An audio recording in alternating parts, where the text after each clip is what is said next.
ज्ञानाञ्जनशलाकया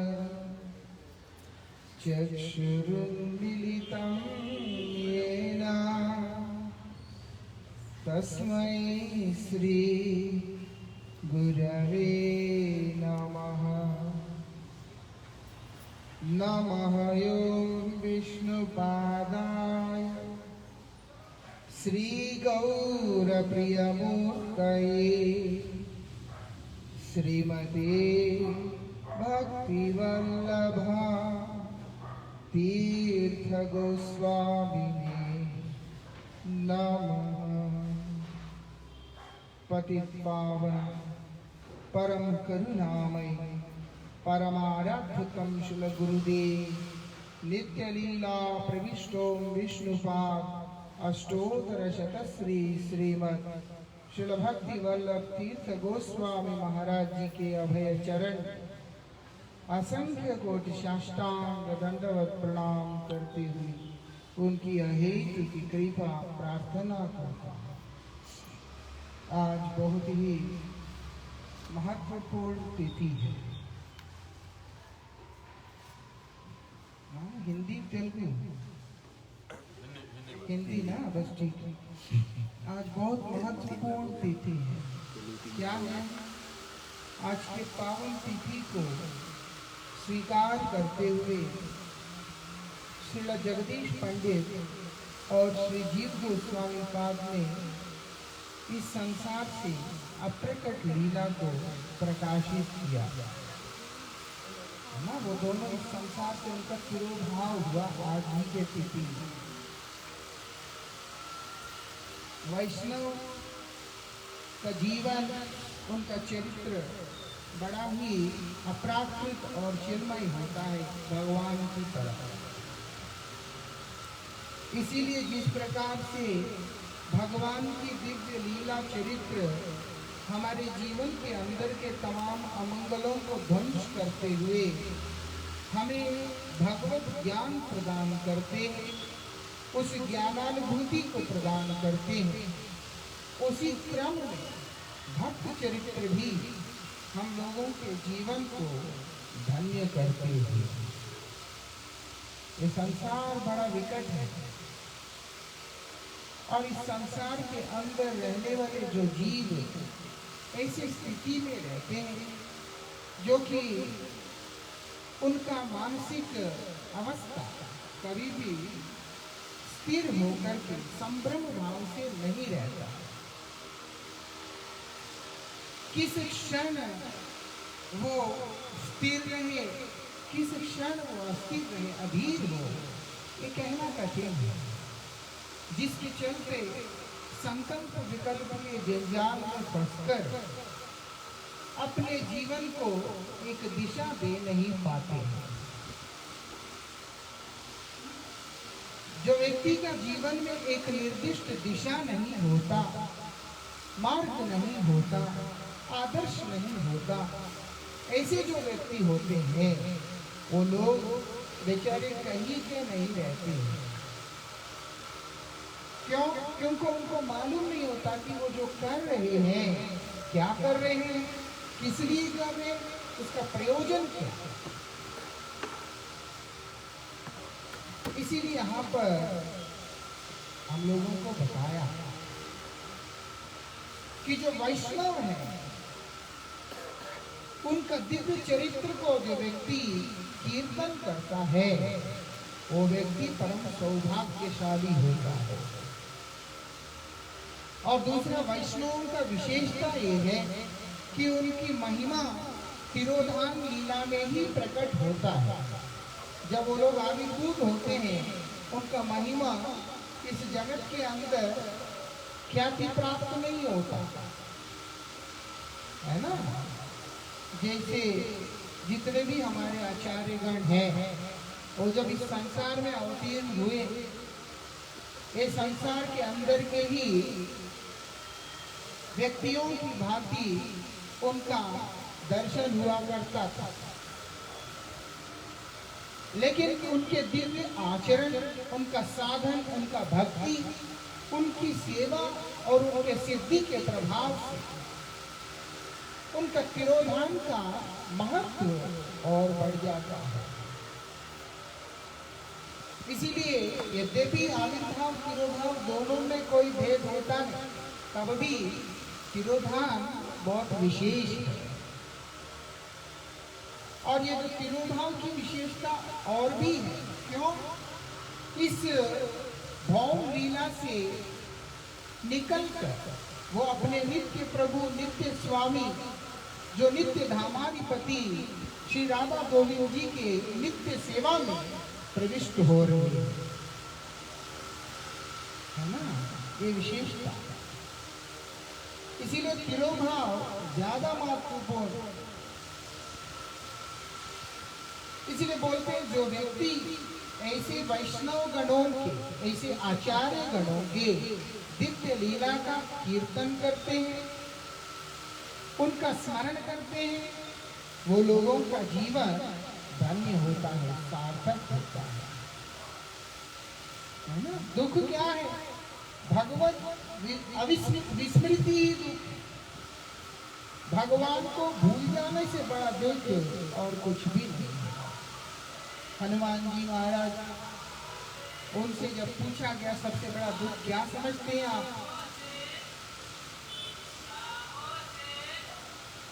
वो बोलते जो मुहूर्त में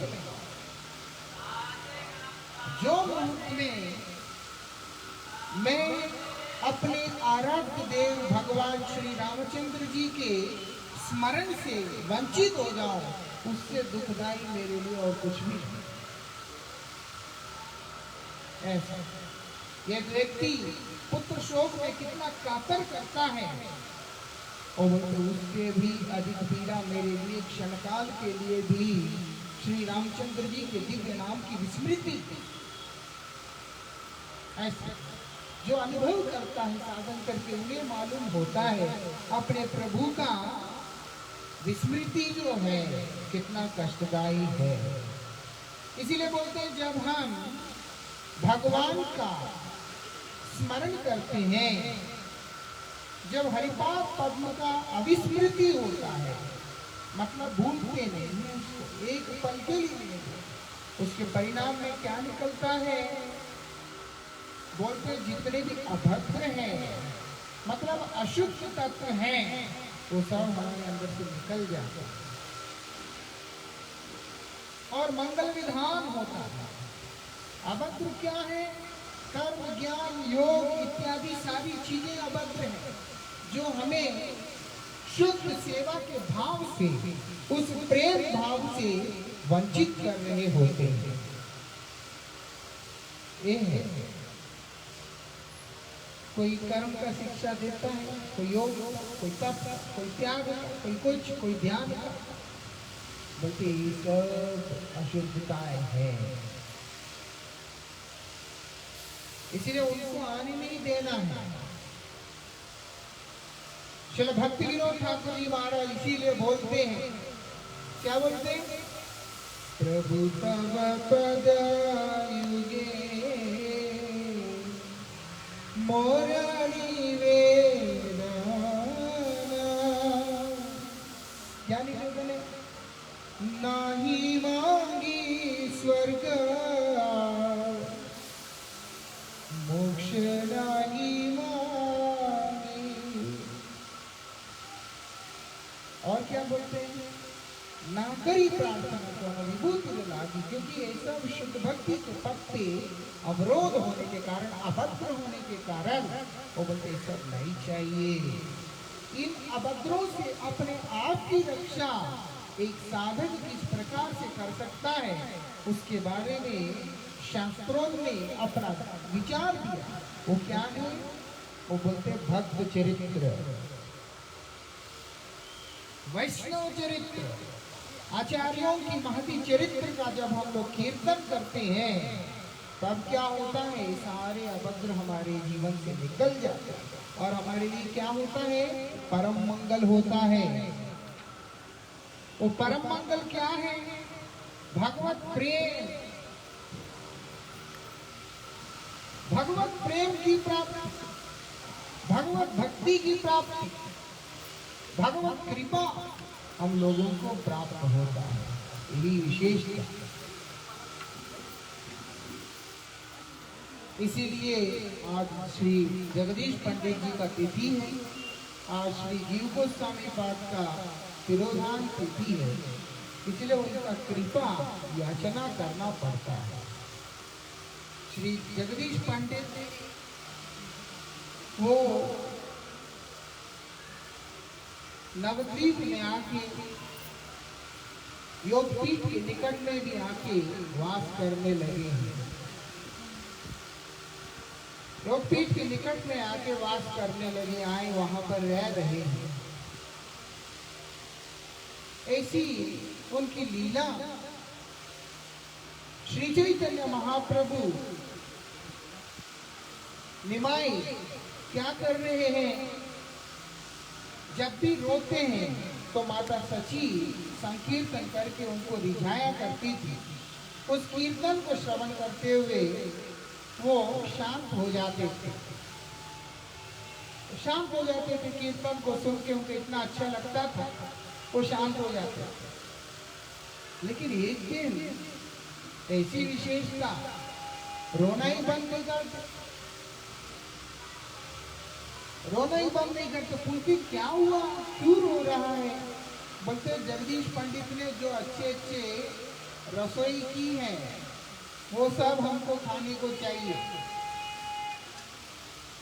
अब पिता किस प्रकार से जाके बोले कि भैया जो तुमने ठाकुर जी के लिए बनाया वो मेरे बेटे के लिए दे दो, है ना? वो बोल नहीं सकते, संकोच करते।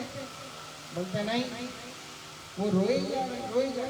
अब पुत्र का रोता हुआ देखकर जगन्नाथ मिश्र जो है वहां पे जाके जगदीश पंडित से निवेदन करते हैं कि प्रभु आपने जो बनाया अपने ठाकुर जी की सेवा के लिए, मेरा पुत्र उनको ग्रहण करना चाहता है, उसके लिए बहुत क्रंदन भी कर रहा है। आप कृपा करके अगर दें तो हम आपके आभारी रहेंगे। बिना किसी विलंब के जगदीश पंडित ने सब ला करके उन्हें दे दिया। और आश्चर्य की बात, वो चिंता करते हैं कि जगदीश पंडित ने घर के अंदर इतनी सारी व्यंजन बनाया है, इस बात का ज्ञान एक छोटा सा बालक है, उनको कैसे हो सकता है? वो देखने में छोटा सा बालक है, भगवान कृपा करके उन्हें बतला रहे हैं कि मैं वही हूं जिसकी तुम आराधना कर रहे हो। भक्तेर द्रव्य प्रभु काड़ी काड़ी खाए। भक्त का है, प्रेम करता है, इच्छा करता है कि मेरे गोविंद मेरे नैवेद्य को स्वीकार करें। इसीलिए भगवान क्या कर रहे हैं? रो रो के मांग मांग के इसको खा रहे थे। ऐसे है जगदीश पंडित। उनके जीवन का विशेषता क्या है? दीर्घ काल तक नवद्वीप में रहने के बाद जगदीश पंडित जी का हृदय में भाव आया कि उत्कल देश जाना है, पुरी जाना, जगन्नाथ देव का दर्शन कर। निकल पड़े। लगभग 500 किलोमीटर के से कम नहीं है। तो निकल पड़े, बोलते चलो जगन्नाथपुरी दर्शन करते। जगन्नाथपुरी आके जगन्नाथ देव का दर्शन करने के बाद भाव में विभोर हो उनका इच्छा हुआ कुछ दिन यहीं पर रहे। अब जब वापस जाने का बारी आया, मन नहीं मानता है। उनका मन नहीं मानता। क्या नहीं मानता?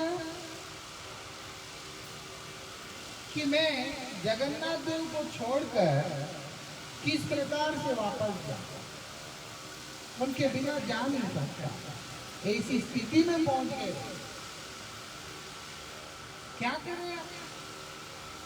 उसी समय जगन्नाथ देव राजा को स्वप्न देते हैं। हम क्या करते हैं? कल मैं एक माता के घर गया था। वो मुझसे कहती है कि महाराज वृंदावन गई थी, भाव भाव में एक देखा, मंदिर गया, दुकान गया, लोई बाजार, भाव भाव में देख लिया, गोपाल जी का मूर्ति उठा लाया, गौर नित्यानंद का मूर्ति उठा लाया। चलो लाया, भाव में रख के सेवा शुरू कर दो। बोलते नहीं, किसी ने ज्ञान दिया कि मासिक धर्म होगा तो कैसे सेवा करो, इसीलिए क्या किया, पेटी में बांध के रख दिया। हो गया क्या? तो भाव भी इतनी बात पे शेष हो गया। हमारा ऐसा काम होता है, जाएंगे। मैं भी गया था एक बार जगन्नाथपुरी, कई वर्ष पूर्व, 12-13 साल पहले जब गया, जब दर्शन किया, जगन्नाथ जी गुंडीचा मंदिर में प्रवेश कर रहे हैं। बहुत नजदीक से दर्शन करने का मौका मिला। उसको दर्शन करने के बाद ऐसा लगा कि जगन्नाथ चाहिए। खरीद लाया जगन्नाथ जी का मूर्ति। काफी दिन हम लोग वहाँ रख के वो भी करने लगे थे सेवा। लेकिन वो दुकान वाला क्या करता है, वो टूटे हुए खंडित विग्रह को भी गम से चिपका के कुछ भी करके सेल कर देते हैं कई। इसलिए एकदम पक्का जानकार से लाना पड़ता है। कास्ट तो है, थोड़ा सा वेदर बदलने से उसके बीच में क्रैक सा आ गया कि ना चाहते हुए भी उनको समाधि देना पड़ता। कहने का मतलब इस संसार के जो व्यक्ति होते हैं वो क्या करते हैं, ऐसी मूर्तियां उठा के ले आते। लेकिन जगदीश पंडित ऐसे नहीं है। वही उनका वैशिष्ट, हृदय में भाव आया कि बिना जगन्नाथ का मैं वापस जाऊं कैसे। जगन्नाथ के बिना जाने का इच्छा होता है। ठीक है, कौन सुन लिया? जगन्नाथ ने सुन लिया। किसी को भी बोला नहीं, स्वयं जगन्नाथ ने सुन लिया। क्यों? भक्त के हृदय में वास करते हैं गोविंद। भक्त के हृदय में वास करते हैं, इसलिए उन्होंने सुन लिया। सुनने के बाद क्या कर रहे हैं भैया? वो राजा को स्वप्न दे के कहते कि देखो मेरा जो नवकलेवर है, क्योंकि वो वही समय था नवकलेवर का, इसलिए उसको तुम अभी समाधिस्थ नहीं करना। जगन्नाथपुरी के अंदर मंदिर के उधर कोयला वैकुंठम बोल के एक स्थान है, जहाँ पर जगन्नाथ जी के नवकलेवर के समय जो पुराने स्वरूप होते हैं उनको समाधि किया जाता है। इसलिए उन्होंने कहा कि आप समाधि मत देना, मेरा भक्त है यहाँ आया हुआ है, जगदीश नाम है उसका, उसको ये विग्रह दे देना। चलो ठीक है। अब जगन्नाथ जी का विग्रह जगदीश पंडित को देने के लिए, आप देखो नवकलेवर में क्या होता है, प्राण संचार होता है। पुराना विग्रह में से नवीन विग्रह में जगन्नाथ जी का प्राण संचार होता है, ऐसा मानते हैं। इसलिए पुराने विग्रह को समाधि दिया जाता है इस भाव से कि वो भी अप्रकट हो चुके हैं। लेकिन भगवान क्या बोल रहे हैं, मेरा जो पुराना स्वरूप है उसको तुम जगदीश को दे देना। ठीक है, कहाँ प्रकट हो गया? चला गया? भगवान चला जाता है? कभी नहीं जाता है। भगवान हमेशा रहते हैं। प्रकट अप्रकट वाले जो भाव है वो वहां पर लागू नहीं होता है। जब वो उनको दिया तो भगवान जगदीश पंडित को क्या बोलते, रथ में नहीं जाऊंगा मैं, क्या करना होगा, तुम मुझे कपड़े में सफेद रंग के श्वेत वस्त्र में मुझे बांधकर अपने कंधे पे रख के लेकर के जाना होगा। चिंता मत करना, ले जाओ, ठीक है। इतना बड़ा जगन्नाथ जी का शरीर रुई जैसा हो गया। क्या कह रहे हैं? एक बात का ध्यान रखना, मुझे कहीं पे रखना, रखोगे मैं आगे बढ़ूंगा। जहां पर मुझे तुमने रखना है वहीं पर लेकर के जाना, बस वही अंतिम स्थान, गंतव्य स्थान बना के चलते। ठीक है, भगवान को कंधे पे लेके चल रहे। आज भी वो डंडा 500 साल पहले का, जिसके अंदर जगन्नाथ को बांध करके कंधे पे लेके गए, वो वहाँ पे है, यशदा में है। चक्का उसको बोलते, उसका नाम वैसे चक्रदाह है।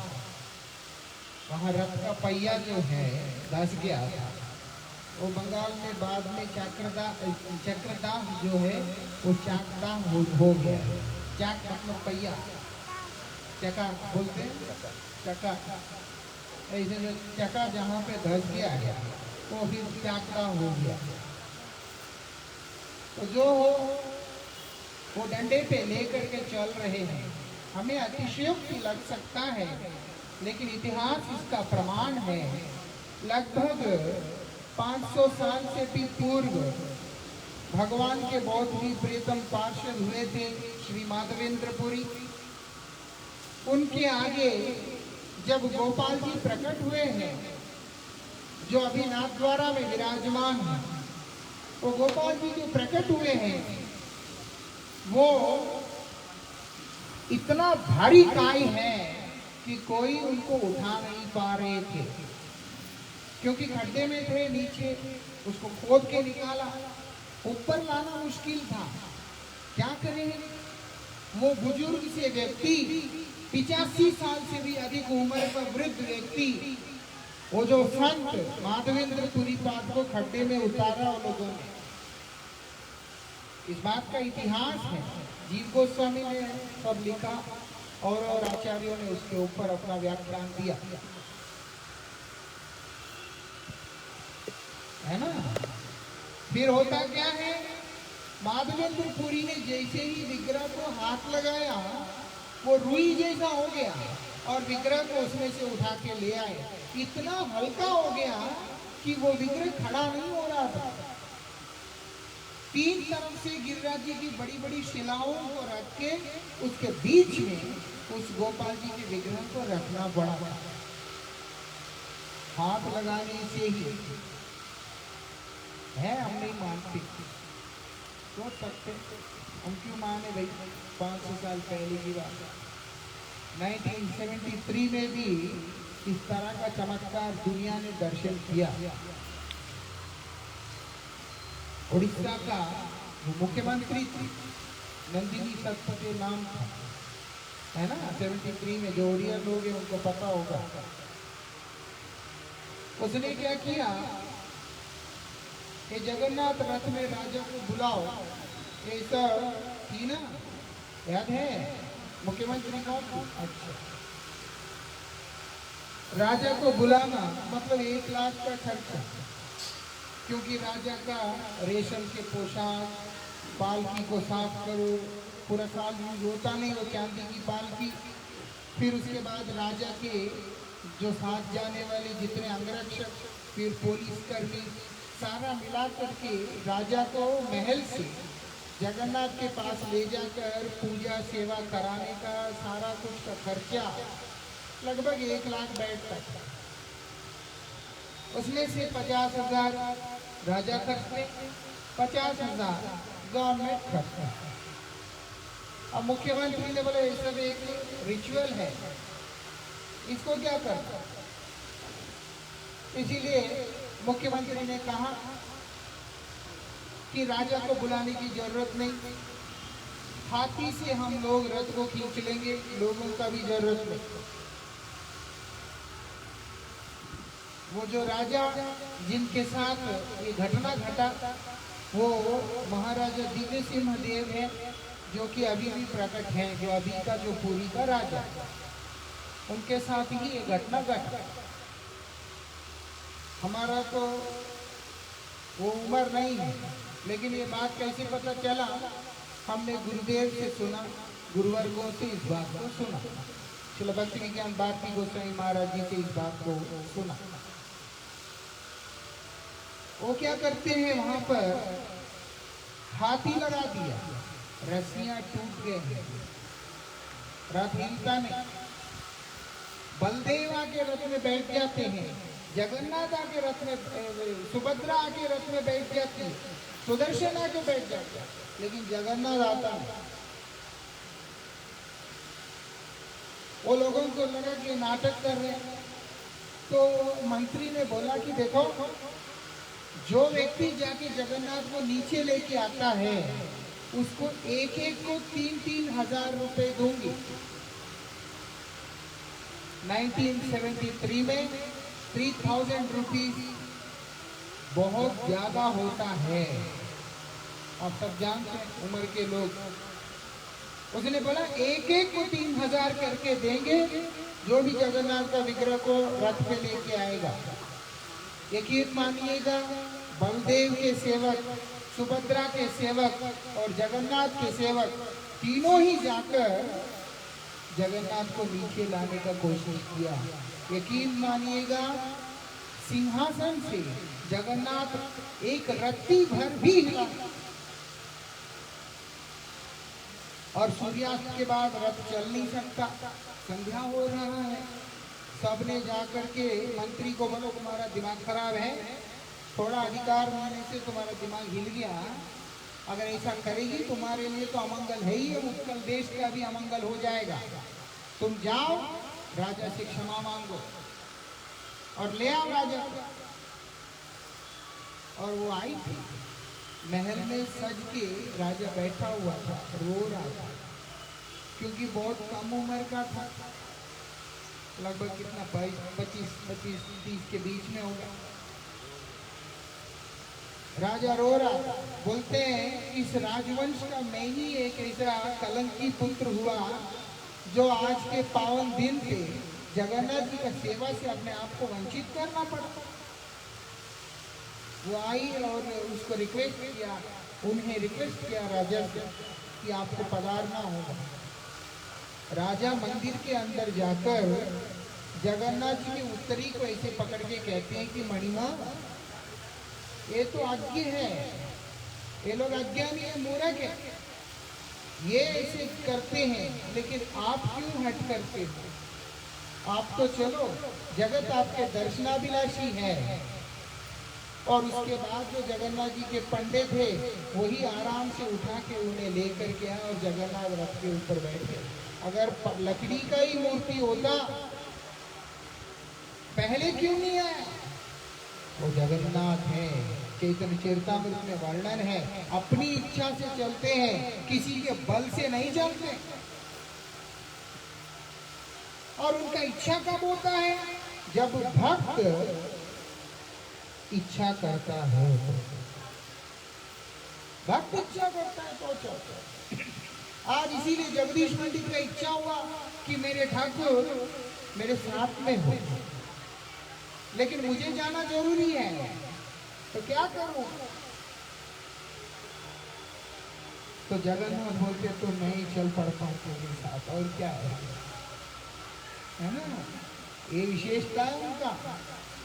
मुझे नहीं चल पड़ता हूं तुम्हारे साथ, कोई दिक्कत नहीं, लेकिन ध्यान रखना कहीं रखना नहीं।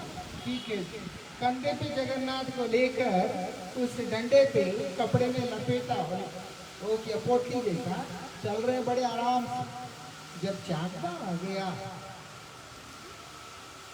तो जगन्नाथ की इच्छा हुआ कि नहीं अब यही रहना है, आगे आ गया।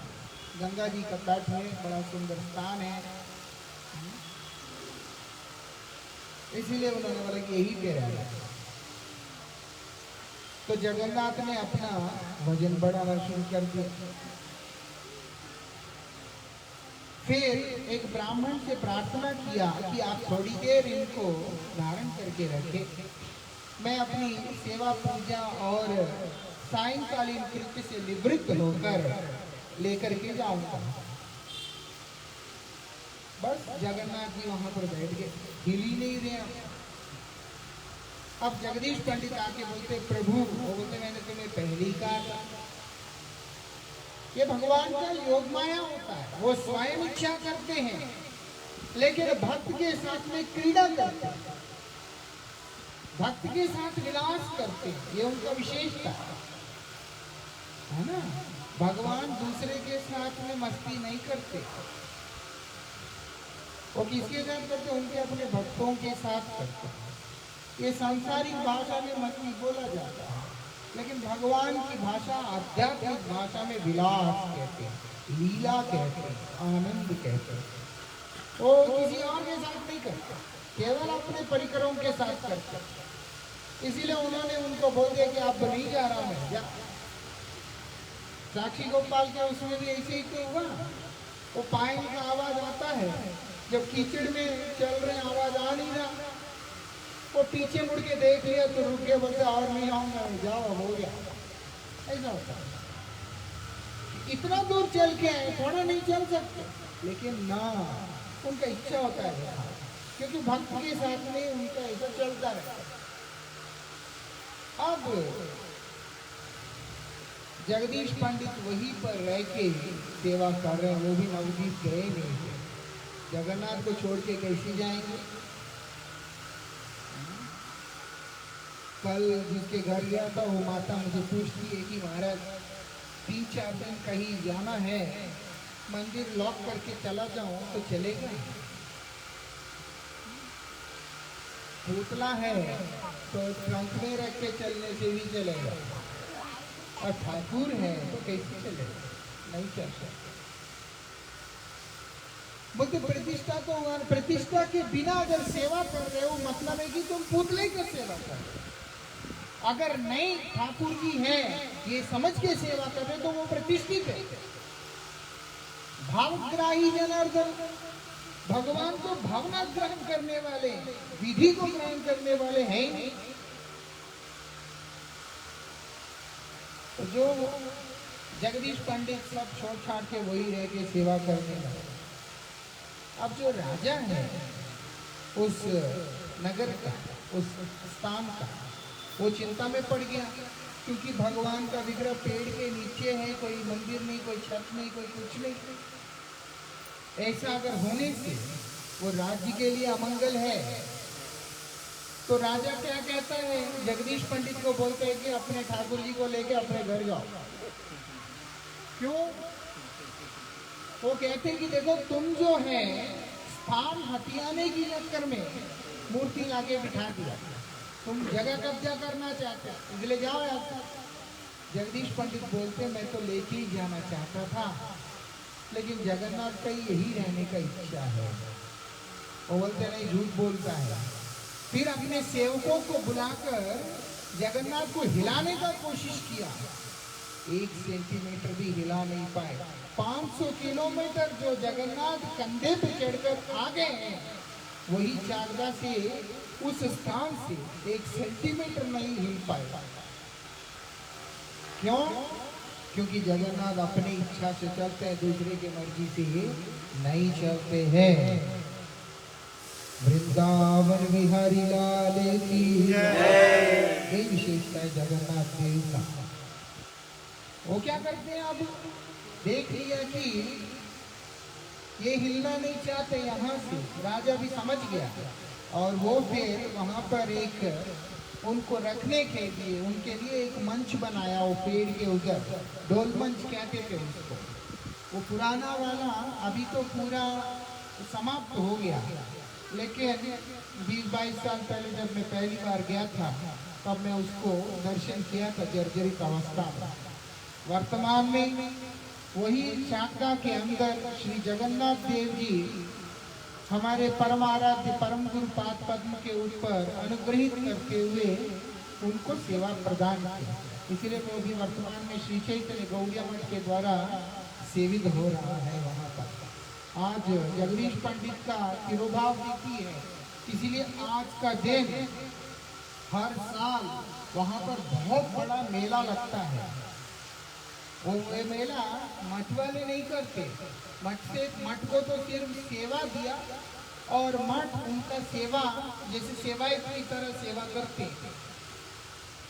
लेकिन मेला वहाँ के स्थानीय व्यक्ति सब मिलकर के करते हैं, क्योंकि जगन्नाथ यहाँ पे आए हैं, जगदीश पंडित के लिए आए हैं बोल करके। आज उनका तिरोभाव तिथि है और भी लीलाएं हैं, लेकिन ये विशेष है। श्री जीव गोस्वामी का भी आज तिरोभाव तिथि है। जीव गोस्वामी कौन है? जो श्री कृष्ण की लीला के अंदर विलास मंजरी है, वही गौर लीला के अंदर श्री जीव गोस्वामी बाप बन करके अवतीर्ण हुए। ये विशेषता कौन है? अनुपम के पुत्र के रूप में अवतीर्ण हुए। एक कौन? रूप गोस्वामी, सनातन गोस्वामी, अनुपम, ये सब भाई हैं। उनमें से जो अनुपम, जिनको वल्लभ भी कहते हैं, श्री वल्लभ, उनके ही पुत्र के रूप में श्री जीव गोस्वामी अवतीर्ण हुए।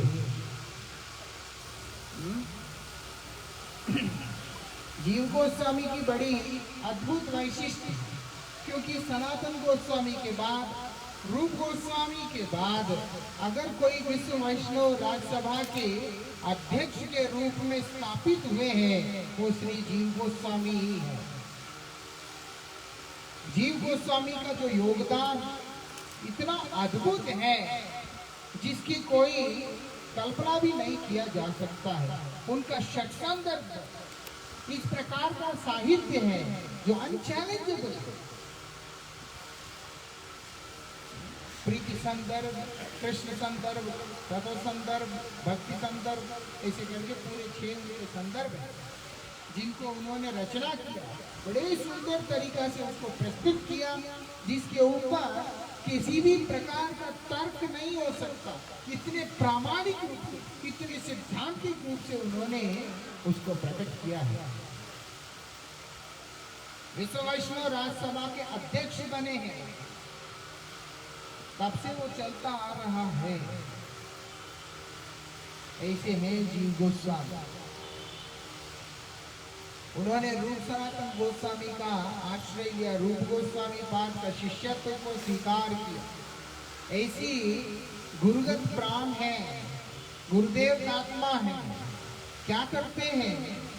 एक दिग्विजयी पंडित आता है, सब जगह घूमते घूमते घूमते वो पता चल गया उनको वृंदावन के अंदर ये भी एक बहुत बड़े विद्वान है, रूप सनातन गोस्वामी। इसीलिए वो उनके पास आके क्या मांगते हैं? बोलते हैं तर्क करो हमारे साथ। रूप गोस्वामी ने चिंता किया, इसके साथ तर्क करके अपनी समय क्यों बर्बाद करना है। सनातन गोस्वामी ने चिंता किया, है ना, इससे अच्छा हम अपना साधना पे ध्यान दें, अपनी सेवा पे ध्यान दें, उसको क्या तर्क करना। उन्होंने क्या किया? जय पत्र लिख के दे दिया, लो चल, तू जीता, हम आए। मूर्खों से तर्क करने से अच्छा है तुमको बोला कि तू ही ठीक है। समझदार शत्रु से खतरा नहीं है, मूर्ख मित्र से खतरा है। इसीलिए शत्रु हो लेकिन समझदार हो, मित्र हो पर मूर्ख ना हो, वो सारे अनर्थ का जड़ होता है। अब इन्होंने बड़े ही वो करके लिख के दे दिया कि तुम जीत गया, हम हार गए।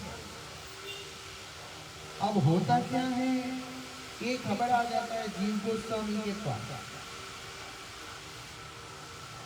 और क्योंकि ब्रजवासी भी दुखी हो रहे हैं कि रूप सनातन गोस्वामी जैसे विद्वान भी, ऐसे श्रेष्ठतम भक्त भी, आचार्यगण भी पराजय पत्र लिख के दे दिया, तो कोई विद्वान ही नहीं है। और जीव गोस्वामी तक भी ये संवाद आ गया। जीव गोस्वामी ने चिंतन किया कि संसार के लोग मूर्ख हैं, वो हमारे गुरुपाद पद्म के मनोभाव को कभी भी नहीं समझ पाएंगे कि उन्होंने किस लिए जयपद को लिख के दिया। इसीलिए इसका समाधान तो करना ही पड़ेगा करके उन्होंने उस दिग्विजय पंडित से तर्क करना स्वीकार कर लिया। इतना तर्क किया, ऐसा उनके साथ में तर्क किया, हमने हमारे शिक्षा गुरुपाद पद्म परम पूज्य पाद ओम विष्णुपाद भक्ति विज्ञान भारती गोस्वामी महाराज जी से श्रवण किया कि वो घबरा कर उसके वस्त्र में ही उसका शौच हो गया।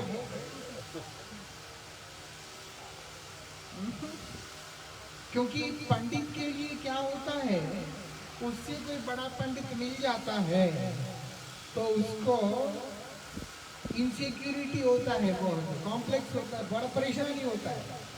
सिर्फ भक्त में नहीं होता, अगर उससे अच्छा भक्त मिला उसका दर्शन करके उनको अच्छा लगता है ना। लेकिन जो पंडित होते मतलब इस तरह के ज्ञानी होते हैं, तार्किक होते हैं, उनसे कोई अगर अच्छा आदमी आ जाता है उनको घबराहट हो जाता है कि अरे कि मतलब मेरा महत्व शेष हो जाएगा। ऐसा वो दिग्विजयी पंडित जो था वो घबरा गया,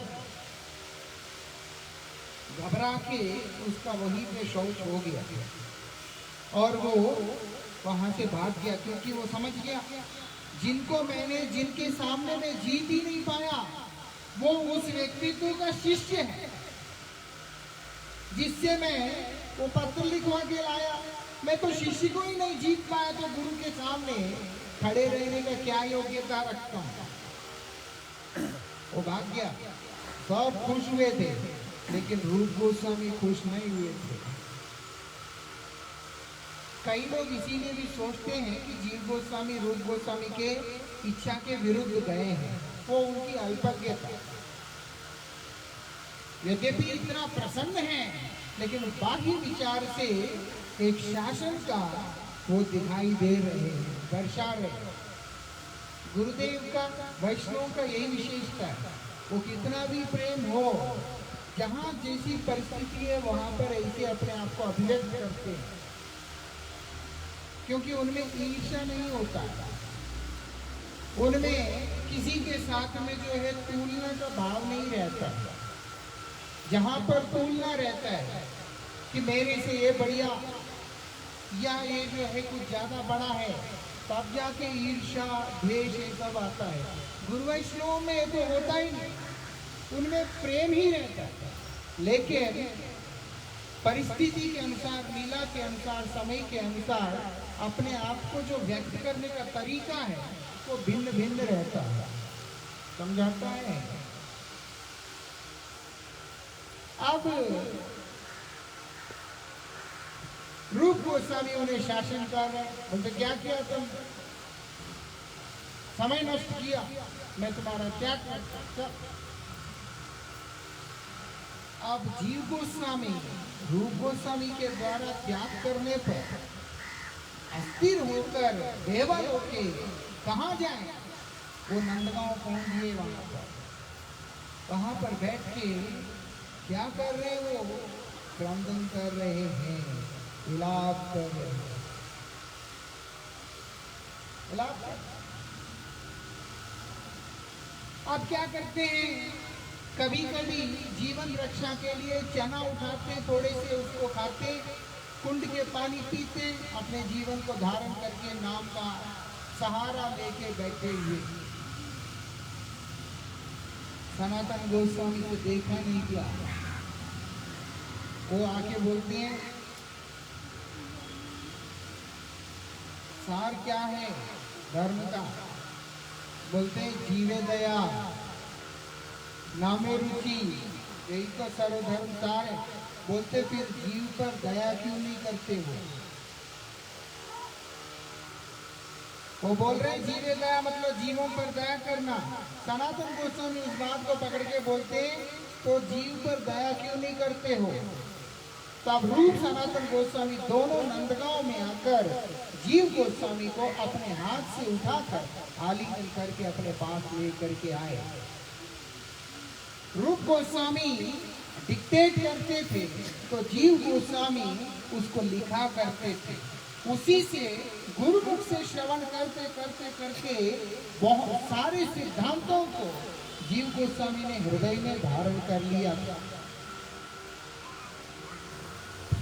और उसके बाद रूप गोस्वामी, क्योंकि रूप गोस्वामी चैतन्य महाप्रभु के मनोभीष्ट को सिद्ध करने के लिए प्रकट हुए, इसलिए रूप गोस्वामी की जो वाणी है वो महाप्रभु के स्तर की वाणी है। हर व्यक्ति उसको नहीं समझ पाता है। कहीं अल्पज्ञ जीव रूप गोस्वामी के वाणी को लेकर के अपराध ना करे, इसीलिए उसके ऊपर जीव गोस्वामी ने अपने व्याख्यान प्रस्तुत करके बड़े सुंदर तरीका से ये शुद्ध जो प्रेम की साहित्य को, गौड़ीय साहित्य को एक सुंदर रूप दे करके प्रकट किया है। ये उनकी वैशिष्ट्य है। ऐसा इसलिए जीव गोस्वामी का आज तिरुभाव देखी है, उनकी कृपा मांगना चाहिए, उनसे कृपा प्रार्थना करना चाहिए कि आप हम पर कृपा करें। वृंदावन के अंदर श्री राधा दामोदर जी के मंदिर में जो राधा दामोदर जी हैं वो जीव गोस्वामी के द्वारा ही मूल सेवित हैं और पीछे ही उनका समाधि भी है। जीव गोस्वामी पाद का समाधि भी वही श्री रूप गोस्वामी पाद के समाधि के चरणों में ही उनका समाधि है।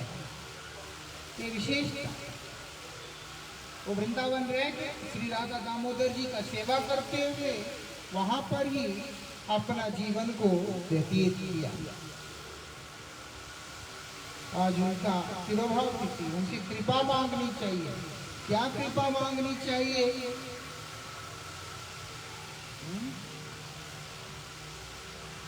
एक सुंदर सा कीर्तन मैंने वो निकाला, आज ऐसे ही पढ़ रहा था श्री भक्ति विनोद ठाकुर जी के पदावली को, उसके अंदर एक कीर्तन निकल के आया। समय नहीं है इसीलिए ज़्यादा व्याख्या नहीं करेंगे, लेकिन थोड़ा थोड़ा इसके बारे में बोलना चाहूँगा। क्या बोलते हैं?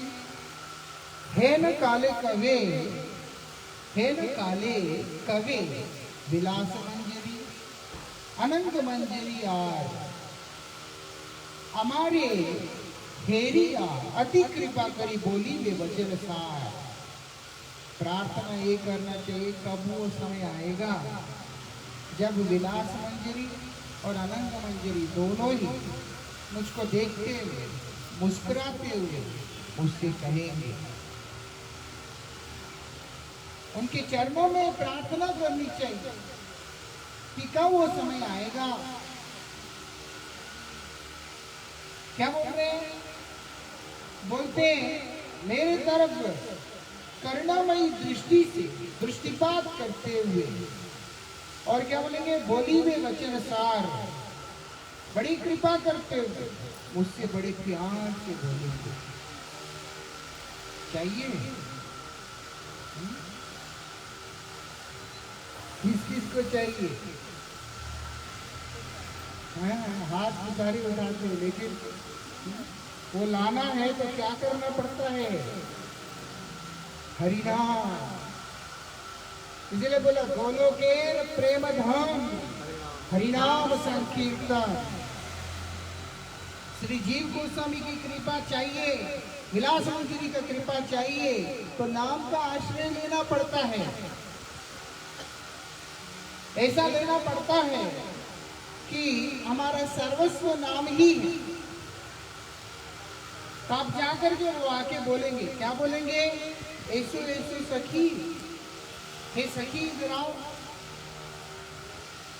मतलब है कि भूल जाना पड़ता है कि मैं आदमी हूँ, औरत हूँ, मैं क्या हूँ, मैं क्या नहीं हूँ। इसलिए बोल रहे पास में आओ। क्या बोल रहे हैं? श्री ललिता गणे यानी वे तुम्हारे आज। इस बात को जान लेना।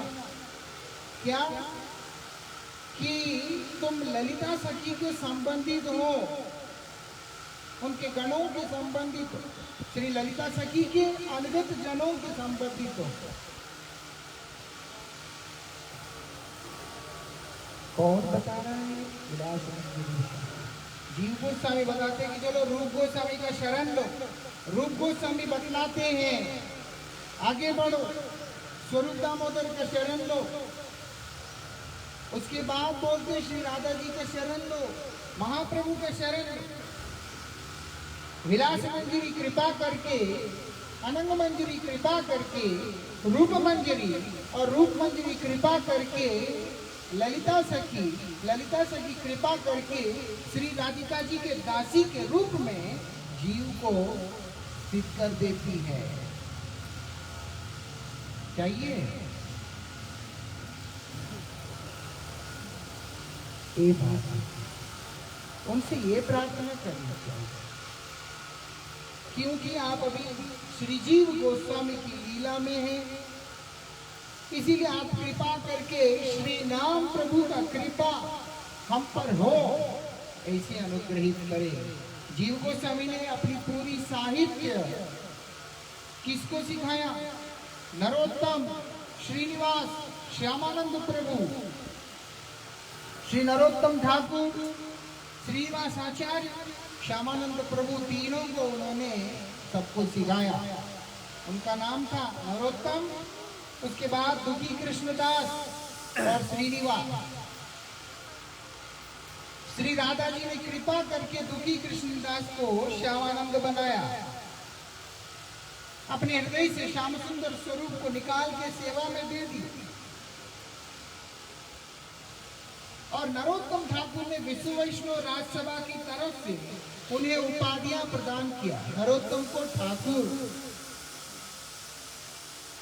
और श्रीनिवास को आचार्य और श्यामानंद को प्रभु, ये विशेषता है। और वो लोगों ने क्या किया? नरोत्तम ठाकुर और श्यामानंद प्रभु ने वही अलौकिक दिव्य सिद्धांतों को संकीर्तन के रूप में प्रचार करते हुए पूरे स्थान को भक्तमय बना दिया। भगवान का नाम का ही प्रचार करते हुए संकीर्तन के माध्यम से सभी को उस प्रेम सागर में डुबो दिया। वो डूबा हुआ व्यक्ति ये प्रार्थना कर रहा है, कब वो समय आएगा, कब गुरुदेव मुझे कहेंगे कि आओ पास में आओ। ऐसा क्या तुम भगवान के दासों के गण के हो? तुम इधर उधर के नहीं हो, इसीलिए आओ। यहाँ पर एक बात बोले, अनंत मंजरी कह रही है। अनंत मंजरी का कहना साधारण बात है, विलास मंजरी का कहना साधारण बात है ना। वो दोनों आगे कह रहे, बड़े ही प्यार से देख के, कहाँ पर बैठी है तुम, आओ चलो मेरे साथ। बोलते जानी में तुम्हारे यहाँ जान जाना तुम इस बात को कि तुम ललिता सखी के गणों के अनुगत, इसीलिए गृह कथा छाड़ी राधा कृष्ण भजो त्याजिया धर्म लाभ। क्या बोलते? इसीलिए ये जो सामाजिक शिष्टाचार है, घर बार की बातें हैं, वो सब छोड़कर, अनावश्यक वार्तालाप है वो सब छोड़कर क्या करना है? राधा कृष्ण भजो, राधा कृष्ण का भजन करो। जीव गोस्वामी यही बोलने के लिए, श्री राधा, यही शिक्षा श्री जीव गोस्वामी पाद इस जगत को देने के लिए अपने सैनिक के रूप में प्रकट नरोत्तम श्रीनिवास श्यामानंद को भेजा। संपूर्ण भारतवर्ष के अंदर वो लोग यात्रा करते हुए शुद्ध सनातन धर्म के सुसिद्धांतों को प्रचार प्रसार किया वृंदावन से निकलकर। मालूम है, यही बोलने के लिए गृह कथा छाड़ी राधा कृष्ण को जो अपना घर का रोना बंद करके घर बार की बातों को छोड़कर तुम श्री राधा कृष्ण का भजन करो, तब जाकर के तुम समझोगे कि ललिता सखी जो है तुम पर कृपा करने के लिए बैठी हुई है। राधा ललिता सखी का कृपा क्या है? बोलते हैं जिस जीव के ऊपर ललिता सखी कृपा करती है वो राधिका जी के पालिदासी के रूप में उसको नियुक्त कर देते है ना। कितने लोगों को चाहिए राधा रानी का दासत्व? एक ही तो चाहिए। हम सबका वही साध्य है, हम सबका प्रयोजन वही है। हम सबको क्या करना है? श्री राधिका जी के चरणों का दासत्व को ग्रहण करना, यही हमारा जीवन का एकमात्र साध्य है, प्रयोजन। और कुछ हमारा प्रयोजन है नहीं। वो प्रयोजन को प्राप्त करना है तो जीव गोस्वामी का कृपा अत्यंत अनिवार्य है। जीव गोस्वामी का कृपा को लिए बिना कोई भी रूप गोस्वामी का कृपा को प्राप्त नहीं कर सकता है, और रूप गोस्वामी की कृपा को प्राप्त किए बिना कोई भी महाप्रभु का कृपा को प्राप्त नहीं कर सकता है। क्यों? क्योंकि उनका आपस का ऐसा ही संबंध है। और हम जीव गोस्वामी का कृपा कैसे प्राप्त करेंगे? नरोत्तम ठाकुर का कृपा को प्राप्त करेंगे तो प्राप्त करें। नरोत्तम ठाकुर का कृपा कैसे प्राप्त करेंगे? जब हम श्रील भक्ति विनोद ठाकुर जी की कृपा को प्राप्त करेंगे तब करेंगे। भक्ति विनोद ठाकुर का कृपा कैसे मिलेगा? जब हम श्रील प्रभुपाद जी का कृपा को लेंगे।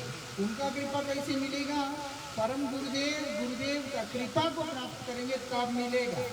इसीलिए परमाराध्य गुरुपाद पद्म हमारे हमेशा एक बात कहते हैं, जो भी तिथि गुरु जी बोलते हैं हम तो जगदीश पंडित का दर्शन किया नहीं, हम तो श्री जीव गोस्वामी का दर्शन किया नहीं, लेकिन हाँ उनका जो अभिन्न प्रकाश विग्रह श्री गुरुपाद पद्म का दर्शन अवश्य किया है। इसीलिए गुरुदेव के चरणों में आश्रित होकर उनसे निवेदन करते हैं कि आप कृपा करें जिससे कि जीव गोस्वामी की महिमा मेरे हृदय में प्रकाशित हो और मैं जीव गोस्वामी के चरणों में आश्रय ले सकूं, क्योंकि उनके आश्रित होने पर राधा कृष्ण का सेवा हमें प्राप्त होगा। यहाँ पर यही बात बोल रहे हैं, सब चीज को छोड़ के, धर्मराज को भी छोड़ के।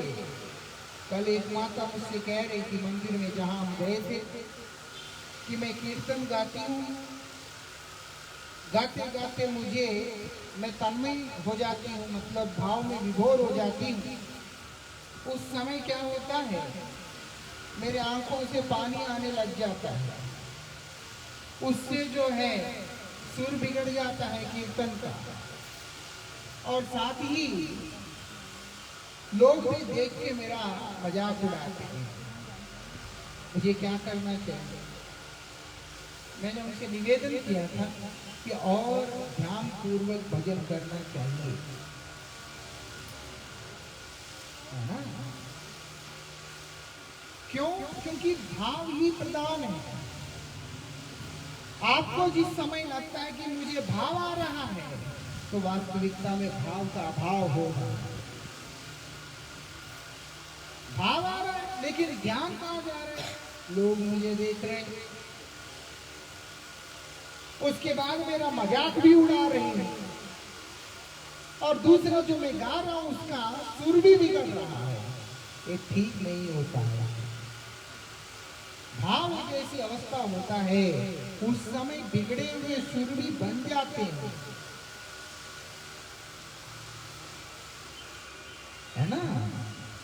बिगड़ा हुआ सुर भी भाव में आने के बाद अपने आप ट्यून्ड हो जाता है। वो जो हारमोनी है वो भाव लेके आता है, यही विशेषता। इसीलिए बोला मूर्खे वदति विष्णाय धीर वदति विष्णवे उभयस्तु समं प्राप्यं भावग्राही जनार्दन। मूर्ख व्यक्ति विष्णाया बोल रहा है कि गलत उच्चारण। बुद्धिमान व्यक्ति बोलते विष्णवे नमः, लेकिन क्या होता है, दोनों को फल एक जैसा ही मिलता है। क्यों? यद्भावं तद्भवति, जैसे उस नाम को उच्चारण करने वाला व्यक्ति का भाव है उसके अनुरूप ही वो फल है ना, ये विशेष। इसलिए बोल रहे हैं क्या करना है, त्यजिया धर्म लाभ। भगवान की गीता जी में बोलते हैं अगर मुझे चाहते हो सर्वधर्मान परित्यज्य मामेकम शरणं व्रज।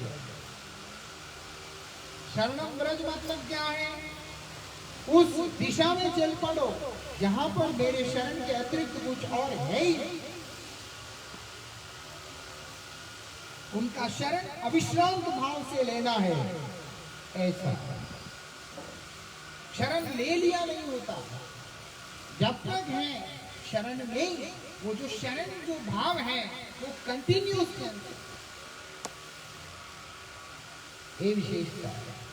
ले लिया मतलब है कि एंड कि मैंने शरण ले लिया, बोलते ना हर क्षण हर पल हर मोड़ में आप ही के शरण में, मतलब वर्तमान चल रहा है। क्या करके, सर्वधर्मान परित्यज्य।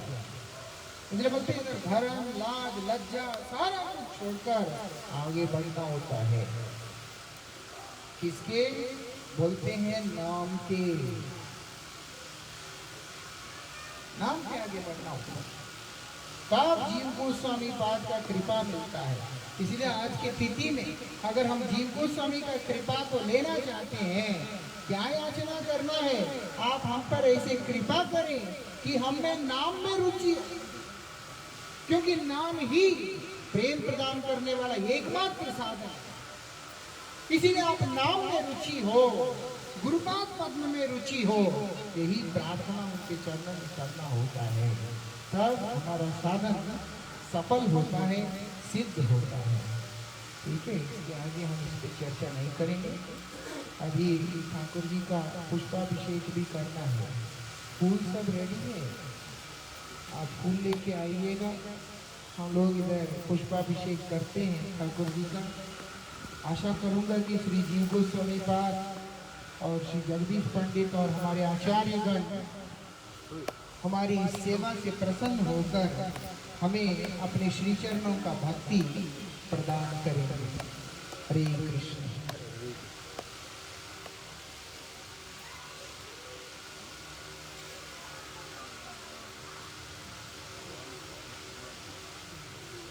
एक काम करते हैं,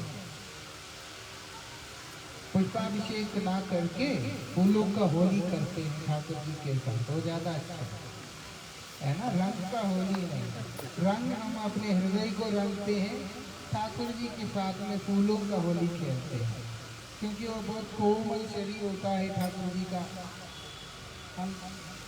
हम पहली बार जब यहाँ आया था तो मदन गोपाल जी जो है छत पे ही थे, लेकिन वो मेरा हैदराबाद में एक तरह से पहला प्रोग्राम था।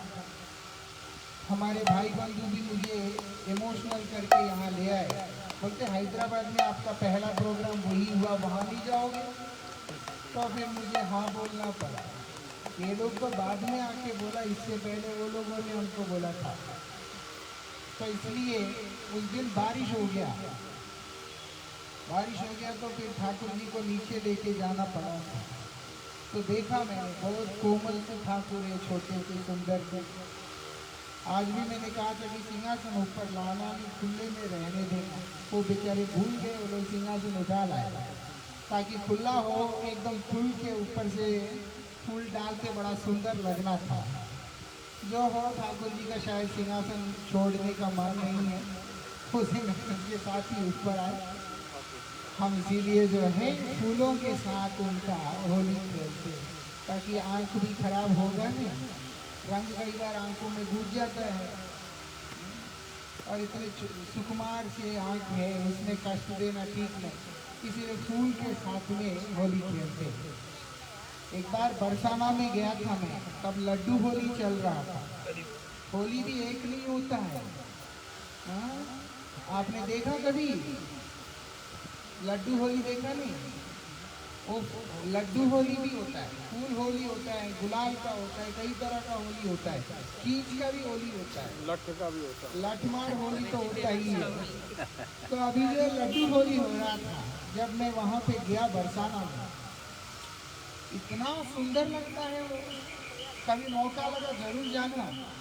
वहाँ क्या करते हैं, भक्त लोग सब बैठकर वहाँ श्री राधा जी का, लाडली जी महाराज बोलते हैं उनको, उनके दरबार में सब बैठ जाते हैं इसे, और बड़े ही सुंदर कीर्तन गाते हैं।